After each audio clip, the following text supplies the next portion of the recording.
Today, we're diving into a really powerful story about art, history, and incredible resilience. It's all captured in an exhibition called Speaking Tablets. And this really gets to the core of it all. It's a huge question, right? When a whole civilization's memory is under attack, who is it that steps up to make sure its stories don't just disappear forever?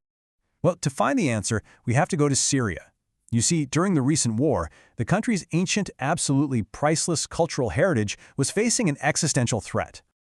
And it wasn't just the physical destruction of ancient sites, as horrible as that was. It was also the theft of priceless artifacts, yeah, but also the twisting of historical stories, and the very real danger that thousands of years of culture could just vanish. But you know, in the face of all that erasure, a powerful response started to take shape. And it wasn't with weapons. No, it was with paintbrushes, with canvases, and with a really profound sense of purpose. So, let's meet the heroes of this story.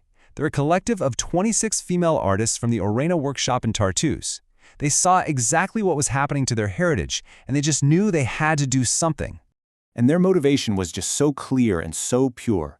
They wanted to create this powerful reminder, for their own community and for the entire world, about the incredible depth and glory of Syrian civilization. And you gotta understand, this wasn't some fleeting idea. It all started with a single spark 3 years ago, and it grew into this massive, dedicated, collaborative effort. And for them, the mission to preserve this history, it is far from over. Now, this is where it gets really interesting. What makes this project so unique isn't just why they did it, but how they did it. These artists developed this incredible, innovative technique to literally bring the past to life on the canvas. The technique itself is just fascinating. The whole idea was to make brand new paintings feel like ancient stone tablets, like something you could just reach out and touch. And they did it by combining this really rough, coarse texture with a super smooth, almost glass-like surface. It creates this stunning contrast you can practically feel with your eyes. And the process itself was a real journey. It all began with one artist's idea, that little spark, but it was the entire group, all 26 women, who came together to perfect it and really master it. And the result? It's art that doesn't just show you the past, it feels like it's carried a real piece of it right into our world today. But see, this incredible technique, it wasn't just some artistic choice. No, it was a method that was designed to serve a much, much deeper purpose. It was an act of cultural reclamation.